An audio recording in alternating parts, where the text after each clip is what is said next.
So it turns out Hamas exaggerated civilian casualties and downplayed combatant deaths in the Gaza Strip, which is just a shocker to everyone, I'm sure. Now, this is according to a new article in the Telegraph that'll be linked in the description below. Let's run through that here real quick. They say Hamas has claimed the total number of deaths in Gaza since the start of the war is more than 50,000, whereas the IDF says that they have killed at least 20,000 Hamas combatants.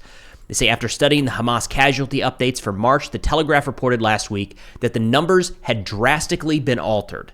And we're going to run through everything here real quick. And then I've actually got a couple nitpicking points that I think are worth calling out. We're going to come back to that after we summarize everything. They say, quote, Hamas has claimed that 70% of casualties have been women and children, a claim no longer reflected in their recently updated lists, according to the research. Approximately 72% of fatalities between the ages of 13 and 55 are men. The demographic category aligns with Hamas combatants. They go on to say, quote, Hamas's new March 2025 fatality list quietly drops 3,400 fully identified deaths listed in its August and October reports, including 1,080 children, saying, quote, these deaths never happened. Hamas did not say that. That is the Telegraph saying that last part. Fox News reported on this as well, saying, quote, a striking gender imbalance. At age 13, there are 588 male casualties compared to 385. By age 19, the gap widens to 800 males versus 285 females. The trend continues throughout the age spectrum, suggesting a disproportionately high number of male combatant deaths, which is generally not the reporting we hear out of casualty figures from the Gaza Strip. It's almost always been the other direction, right? Disproportionately women and children. At the very least, people talked about 50-50. So this is notable. Wrapping up here, they talked to the head of the statistics team at the Gaza Health Ministry, Zahir al-Wahidi. My apologies in the pronunciation there. He says that some names have been removed from this list as a precautionary measure pending a judicial investigation in each one. He said, quote, we realize that a lot of people died a natural death that were listed on this form. Some families submitted false claims, and they may have been motivated by the promise of governmental financial assistance. So there's a lot to take into consideration here, right, in every different direction. Now, something that I do want to push back on right here at the beginning is this is all interesting data, and it's new, and it sheds some light and throws some skepticism on the Gaza Ministry of Health casualty figures so far, no doubt. But this first part where they compare casualties overall to fatalities within an age group is a little bit misleading. And I wish they hadn't done it this way and would have broken it out a little bit differently. Casualties are total killed and wounded. And they're saying 70% of casualties have been women and children, according to Hamas. So that is age 0 up to the oldest person, say 100 years old, the oldest person in the Gaza Strip, killed or wounded. That's the 70% number. Then they shift over to the 72% of fatalities. Fatalities are killed, deaths. And they're only looking ages 13 to 55. So you're comparing deaths in a certain age group to death and wounded overall. You see how that's not really apples to apples? So I wish there would have been a little more digging into the details here, but nonetheless, it does put some added skepticism on the numbers that we have heard and continue to hear out of Gaza as it relates to the casualty figures.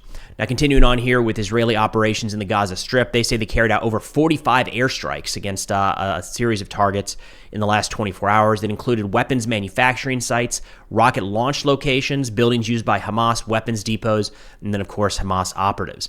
Meanwhile, we have seen that Israel continues to conduct ground operations throughout the Gaza Strip.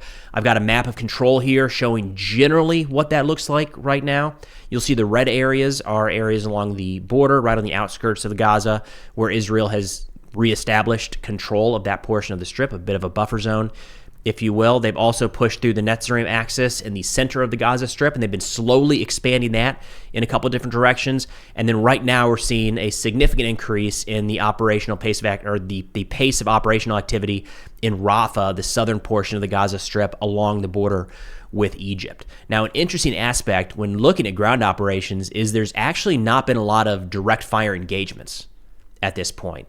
And turning over to Manny Fabian, writing for the Times of Israel, he says, quote, little to no fighting has taken place in the Gaza Strip since the Israeli military resumed its offensive against the Hamas terror group several weeks ago.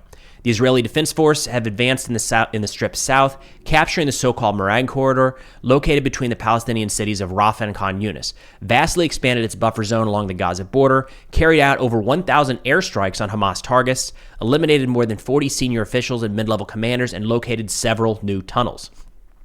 However, amid all of the new operations in Gaza in the past weeks, the IDF has only reported one incident of troops coming under fire. Now, the reporting right now coming out of Gaza from the IDF and from Hamas, for what it's worth, is notably less than the opening days, weeks, and months of the war. We were getting kind of constant updates on the progress of operations, and it seemed like every direct fire engagement was reported. It sounded like it was happening a lot. We're not getting nearly as much recently. Just overall, the reporting has died down a little bit from where it once was. So I thought maybe we just weren't getting as many reports on this stuff. But according to Manny Fabian here, it's only been one direct fire engagement, which is interesting. There's a couple different ways you can read into that. The one way that I would probably not read into it is that Hamas has been eliminated based off the fact that they're still firing rockets into Israel. And then we look at the hostage handover situations, those displays, those parades, if you will, that we've seen in recent months. There were a lot of Hamas members there, fully kitted out with their weapons, with their vehicles, with their uniforms. So Hamas is still there. Whether they're choosing to not fight or laying low or waiting for Israel to get further into the Strip, maybe is yet to be seen. But of course, we have seen a continuation of airstrikes. Yesterday, there was a notable one where the IDF says they struck a command and control center approximately a kilometer away from IDF troops operating in the center of Gaza City. They say several Hamas terrorists operated from within the compound center in order to plan and execute terrorist attacks against Israeli civilians and IDF soldiers. Earlier today, Israel confirmed that they eliminated Haitham Sheikh Khalil, who is the commander of the Hamas Shajaya battalion, who also took part in the October 7th attack into Israel. Now, we do have some footage of the aftermath of that strike that I'm going to play here, showing kind of the recovery efforts, and that's important when we get into the conflicting report that we're hearing from Hamas and Palestinian sources about what played out here. Israel says prior to the strike, numerous steps were taken to mitigate harm to civilians, including the use of precision munitions, aerial surveillance, and additional intelligence. Now, Hamas and other Palestinian sources have said that dozens of civilians, including women and children, were killed in this strike that brought down a 4-story building. And just looking at the footage here, it does look like a building was brought down. Hamas said, quote, "In one of the most heinous acts of genocide, the Zionist terrorist occupation army has carried out a bloody massacre by bombing a densely populated area in Gaza City's Shajaya neighborhood, which was crowded with civilians and displaced people. The attack has resulted in the killing of 29 civilians, most of whom were children and women, with over 50 others injured and dozens still trapped under the rubble." So the issue right now, as has been the case from the beginning of this conflict, we don't have a third-party source going in there to verify one claim or the other. So we're getting, drastically different claims in this case. And I understand earlier in this video, we're kind of walking through how these Hamas claims are not believable. And at times they have greatly exaggerated the casualty figures to make Israel look worse for any number of different reasons, right? However, we also have to recognize that right now we're dealing with arguably the most significant loss of trust in Israeli reporting since the war began. I'm still waiting for more details to come out, the investigation to wrap up, but we're just a week out from the footage showing that a couple ambulances with their lights blaring were seemingly fired upon by Israeli forces. Now, the issue there with the Israeli version of events was right after that happened, the IDF came out and definitively said there were no lights on. It was a suspicious vehicle that was fired upon.